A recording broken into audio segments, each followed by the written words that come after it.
تم ہی بتاؤ کہ میں اس لڑکی کا کیا کروں۔ میں جیسے ہی اس کے قریب گیا تو اس نے رونا اور پیٹنا شروع کر دیا۔ کہہ رہی ہے کہ میں تمہارے قریب نہیں آنا چاہتی، مجھے ہاتھ بھی مت لگانا، میں اگر تم ایسا کرو گے تو خودکشی کر لوں گی۔ اب تم ہی بتاؤ کہ میں کیا کروں۔ بھائی کی بات سن کر میں بھی بڑی حیران ہوئی۔ میں نے کہا بھائی تم کیوں فکر کرتے ہو، چلو ہم اماں کے پاس چلتے ہیں، ویسے بھی تو یہ اماں ہی کی چہیتی ہے، وہی بتائیں گی کہ یہ لڑکی ایسا کیوں کر رہی ہے۔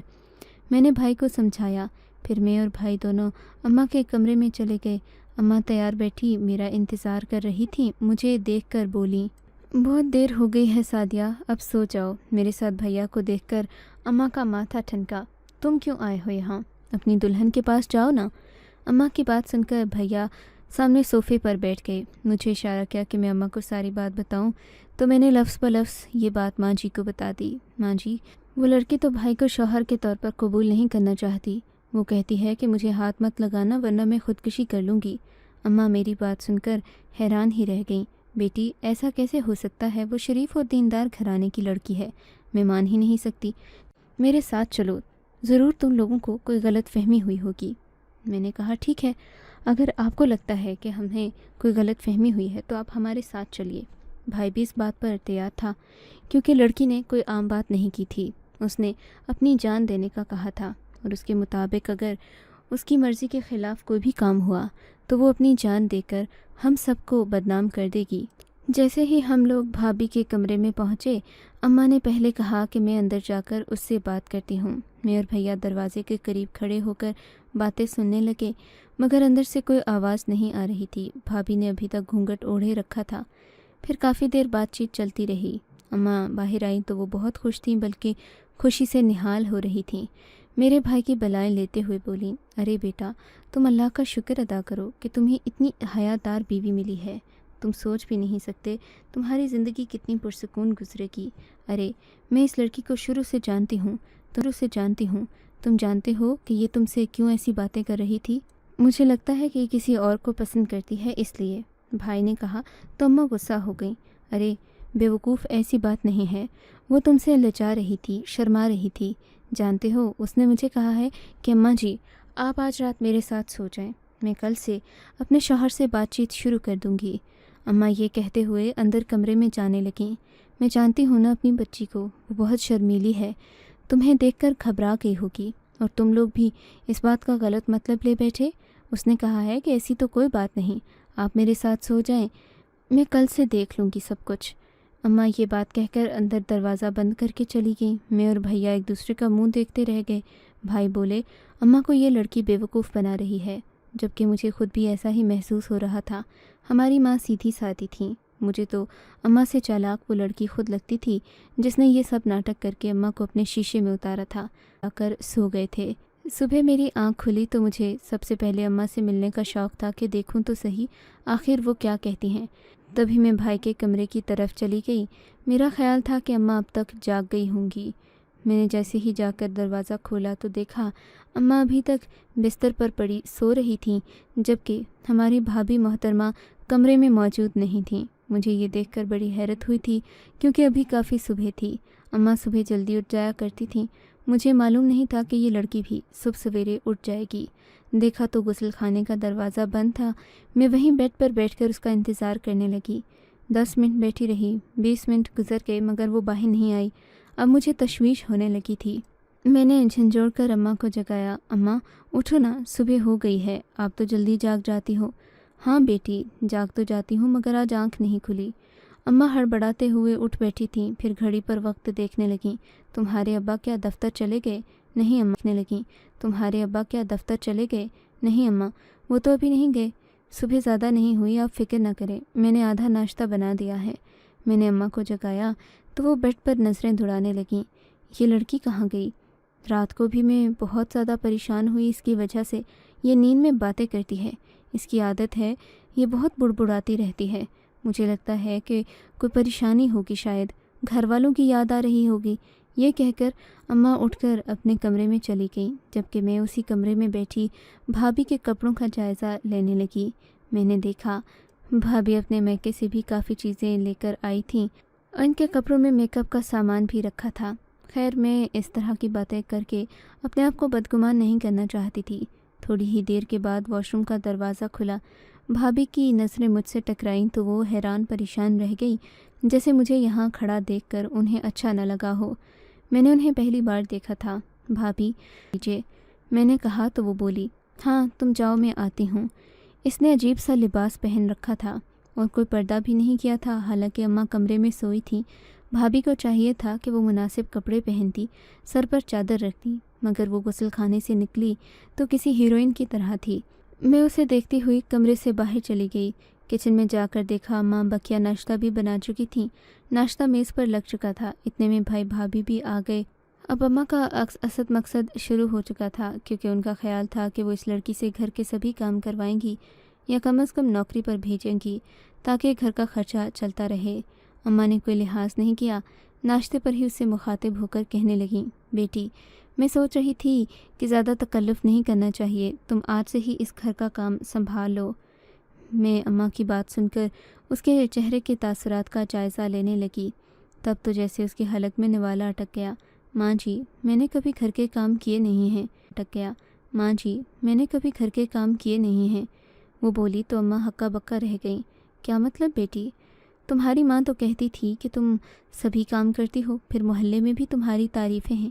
جی اماں جی، تعریفیں تو میری بہت ہیں، لیکن میں گھر کے کام نہیں کرتی۔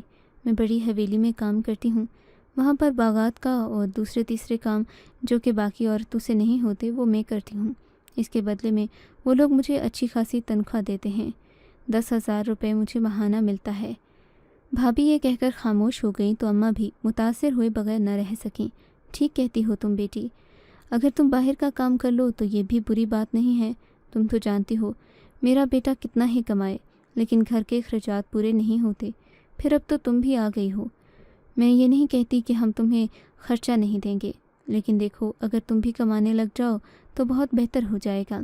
اماں کی بات سن کر اس نے ہاں میں سر ہلایا اور پھر پرجوش انداز میں بولی، کام پر جانا شروع کر دوں گی، مجھے چھٹیاں کرنا ویسے بھی نہیں پسند۔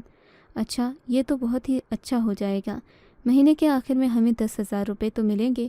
اماں نے اپنا اصل رنگ دکھانا شروع کیا تھا، مگر بھابھی پر مجھے حیرت تھی کہ وہ نہ ہی اس بات کا برا منا رہی تھی، نہ ہی کوئی اور بات کر رہی تھی جس سے لگے کہ اسے اس بات سے اعتراض ہے۔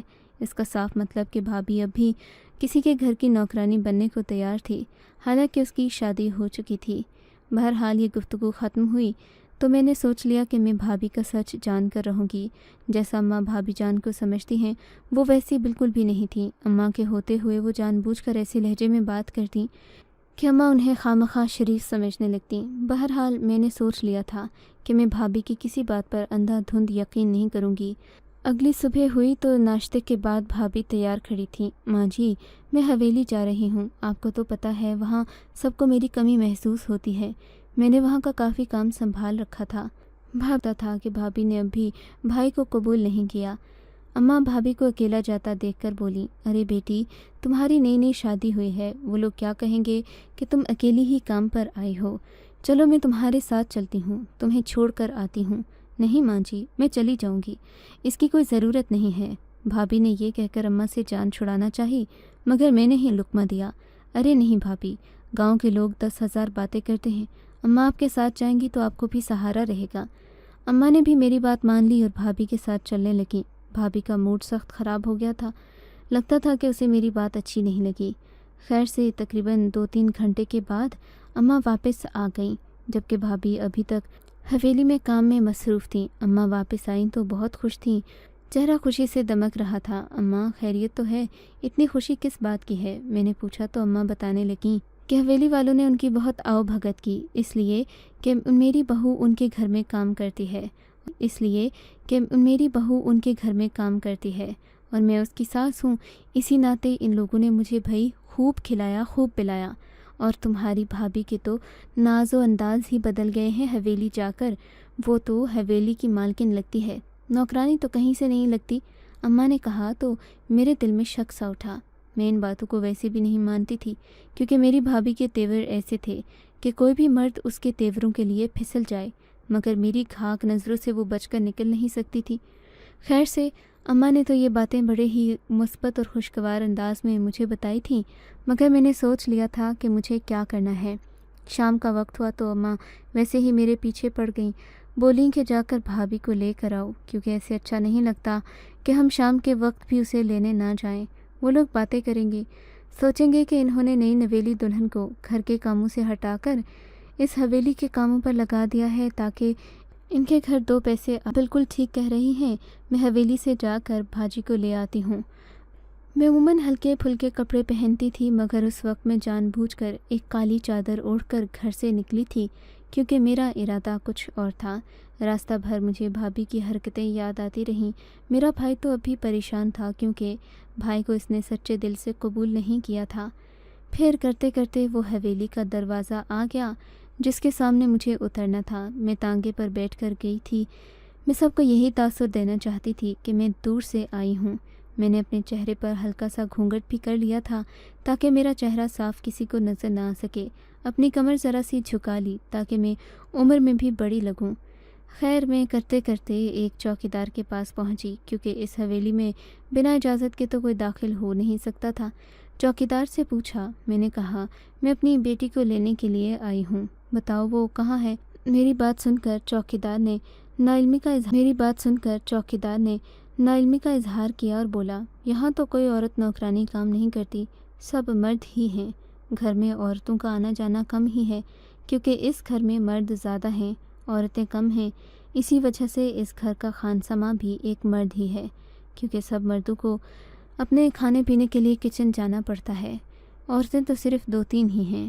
چوکیدار کی بات سن کر مجھے سخت حیرت ہوئی تھی کہ اس اگر حویلی میں کوئی نوکر وغیرہ نہیں ہے، اور پھر بھابھی سے کوئی مالی والے کام کیوں کروائے گا؟ کروانا بھی ہوتا تو کوئی کچن کا یا جھاڑو پوچھے کا کام ہوتا۔ یقیناً بھابھی ہم سب کو بیوقوف بنا رہی تھی، لیکن میں ابھی وہیں کھڑی تھی کہ بھابھی اپنی مالکن کے ساتھ کمرے سے باہر آئی۔ میں تو بھابھی کے ٹھاٹ دیکھ کر حیران رہ گئی۔ وہ نہ صرف بہت خوبصورت لگ رہی تھی، بلکہ اس نے کم و بیش دلہن جیسے کپڑے پہن رکھے تھے۔ میں بھابھی کو اس حلیے میں دیکھ کر کچھ حسد اور کچھ رشک کا شکار بھی ہو گئی تھی۔ بھابھی آہستہ آہستہ مالکن سے میرا تعارف نہیں کروایا اور بولی، ہاں ثانیہ، میرے جانے کا وقت ہو گیا ہے، اب پھر کل ملیں گے، میں تمہیں باقی باتیں بھی بتاؤں گی کہ کیا ہوا تھا۔ یہ کہہ کر بھابھی نے میرا ہاتھ پکڑا اور وہاں سے نکل آئی۔ تم کیا ہر وقت چمچے کی طرح میرے پیچھے لگی رہتی ہو؟ ارے یہ میری سہیلی ہیں، میرا ان سے کوئی نہ کوئی بات چیت کرنا تو بنتا ہے نا۔ سہیلی ہیں؟ اماں تو کہہ رہی تھیں کہ آپ حویلی کام کرنے جاتی ہو۔ میں نے بھی صاف الفاظ میں کہہ دیا، ہاں تو کیا ہوا، میں جہاں بھی کام کرتی ہوں ان لوگوں سے میری گہری دوستی ہو جاتی ہے۔ ویسے بھی تم آئندہ یہاں مت آنا، میں اکیلی خود آ جاؤں گی، مجھے کسی کی ضرورت نہیں ہے۔ بھابھی کی بات سن کر میرے دل میں اور تجسس جاگا۔ میں نے سوچ لیا کہ اب تو جان کر ہی رہوں گی، چاہے بھابھی اس بات سے خوش ہو یا ناراض ہو۔ اگلے دن میں بنا اجازت کے بھابھی کے پیچھے پیچھے چل پڑی۔ میں نے سوچ لیا تھا کہ آج بھابھی کا راز جان کر رہوں گی کہ وہ آخر وہاں سارا دن کرتی کیا ہے۔ اس نے کہا تھا کہ وہ سجتی سنورتی اپنے شوہر کے لیے ہے، اسی لیے تر و تازہ رہتی ہے، مگر بھائی کو تو اس نے شوہر کے طور پر ابھی تک قبول ہی نہیں کیا تھا، پھر اس کے لیے سجنے سنورنے کا سوال نہیں اٹھتا تھا۔ لیکن میں نے اپنی طرف سے بھابھی پر پوری نظر رکھی ہوئی تھی۔ اگلے دن جب میں نے بھابھی کا پیچھا کیا تو حویلی تک ہی کیا تھا۔ چوکیدار نے ہم دونوں کو ایک ساتھ سمجھ کر اندر داخل ہونے سے منع نہیں کیا۔ پھر میں نے دیکھا جیسے ہی بھابھی مالکن کے کمرے میں داخل ہوئی تو مالکن اسے گلے لپٹا کر خوب ملنے لگی، بولی کہ میں تیرا ہی انتظار کر رہی تھی، بتا کیا ہوا ہے۔ بھابھی بولی، میرا تو میں کہ جانا ہی نہیں ہوتا، مگر تم میرا تو بندوبست کرو، اب میں اس اجڑ گنوار کے ساتھ نہیں رہ سکتی، چودھری سے کہہ کر میری طلاق کرواؤ، تبھی تمہارا کوئی کام ہو سکے گا۔ میں یہ سن کر ہکا بکا رہ گئی، مجھ سے مزید انتظار نہیں ہوا۔ میں اسی وقت بھابھی کے کمرے میں داخل ہو گئی، کہا کہ یہ اب کیا باتیں کر رہی ہو؟ دونوں عورتیں مجھے دیکھ کر گھبرا گئیں۔ پھر وہ مالکن اترا کر بولی، تم لوگوں نے ایک ہیرا لڑکی پر قبضہ کر رکھا ہے، میں اس کی شادی اپنے بھائی سے کرنا چاہتی ہوں، کیا اس میں کوئی مسئلہ ہے؟ ابا نہیں مان رہے تھے، ورنہ یہ تم لوگوں کے گھر کی دہلیز پر قدم بھی نہ رکھتی۔ مالکن کی بات سن کر بھابھی بھی خوش ہو گئیں، کہنے لگیں، میں بھی انہیں اپنی بھابھی بناؤں گی اور یہ مجھے، کیا تمہیں کوئی اعتراض ہے؟ تم جیسے لوگ کبھی زندگی میں آگے نہیں بڑھ سکتے جو دوسروں کی ٹوہ میں لگے رہتے ہیں۔ بھابھی کی بات سن کر میں نے بھی انہیں کرارے جواب دیے، وہاں سے نکل آئی اور گھر آ کر سب کچھ اماں کو بتا دیا۔ اماں کے چہرے پر بھابھی کی محبت کی پٹی بندھی تھی، وہ ان کی شرافت پر یقین کرتی تھیں۔ مگر جب خود سب کچھ بھابھی کے منہ سے سنا تو اماں کی محبت کا بھوت بھی اتر گیا تھا۔ مگر پھر اماں نے عقل مندی سے کام لیا، کہا کہ تم جاؤ، جا کر اپنی اس سہیلی سے کہو کہ تم نے طلاق لے لی ہے، پھر دیکھنا اس کا رویہ کیا ہوگا۔ یہ سن کر بھابھی بولی، اس میں کیا ہی مشکل بات ہے، میں ابھی جاؤں گی اور جا کر اسے بتاؤں گی کہ میں نے طلاق لے لی ہے۔ ہاں ضرور جاؤ۔ بھابھی اسی وقت بنا کپڑے بدلے واپس چلی گئی۔ حویلی سے جب شام کو آئی تو اس کی آنکھیں رو رو کر سوٹ چکی تھیں۔ مجھے بڑی حیرت ہوئی تھی، بھابھی تو کبھی روئی تک نہیں تھی، ہمیشہ ہماری قدر کرتی، ابھی تک بات بھائی تک نہیں گئی تھی۔ بھابھی نے ہمیں بٹھا کر جو باتیں بتائیں، میرا بھی کلیجہ منہ کو آ گیا۔ میں سوچنے لگی کہ انسان تو سانپ پہ بھی برا ڈستا ہے، کبھی انسان پر بھروسہ نہیں کرنا چاہیے۔ بھابھی نے بتایا کہ وہ مالکن کے گھر کام کرتی تھی، مگر کیونکہ وہ پڑھی لکھی تھی سو اس نے کبھی بھی نہ ہی ان کی خوشامد کی نہ ان کے سامنے جھکی تھی۔ بس یہی بات مالکن کو برداشت نہیں ہوئی۔ اس نے بھابھی کے بھائی میں دلچسپی ظاہر کی اور کہا کہ میں تمہارے بھائی کو چاہتی ہوں، اس سے شادی کرنا چاہتی ہوں، اسی بہانے تم بھی میری بھابھی بن جاؤ۔ بھابھی کو اس نے سپنے دکھا دکھا کر اپنی محبت میں پاگل کر لیا تھا۔ اب تو بھابھی ان کے گھر میں پہلے سے بھی زیادہ کام کرتی اور وہ اس کی ان بیوقوفانہ باتوں پر ہنستی رہتی تھی۔ پھر سوچ لیا کہ میں اپنا بدلہ لوں گی۔ شازیہ جو پڑھی لکھی ہونے کی وجہ سے ہمیں ان پڑھ سمجھتی ہے، ہمارے گھر میں کام نہیں کرتی، ہم اس کو سبق سکھائیں گے، اس کی طلاق دلوا کر اسے بے گھر کریں گے، پھر اپنے گھر میں جگہ دیں گے اور نوکروں کی طرح رکھیں گے۔ بات صرف اتنی تھی کہ مالکن سے بھابھی کا پڑھا لکھا ہونا برداشت نہیں ہوا اور اس نے اتنی بڑی اور گہری چال چلی۔ وہ تو خدا بھلا کرے میری ماں کا، جنہوں نے بر وقت عقل مندی سے کام لے کر میری بھابھی کو طلاق کا دھبا لگنے سے بچا دیا۔ کاش کہ سب عورتیں اپنی بہوؤں بیٹیوں کے بارے میں ایسا ہی سوچیں تو کسی گھر میں کوئی لڑائی جھگڑا نہ۔ آپ کو اگر یہ کہانی اچھی لگی ہے تو اس ویڈیو کو لائک کیجیے اور اس طرح کی مزید کہانیاں سننے کے لیے ہمارے چینل کو ضرور سبسکرائب کیجیے۔ کہانی سننے کا شکریہ۔ آپ سے ملاقات ہوگی اگلی ویڈیو میں، تب تک کے لیے اللہ حافظ۔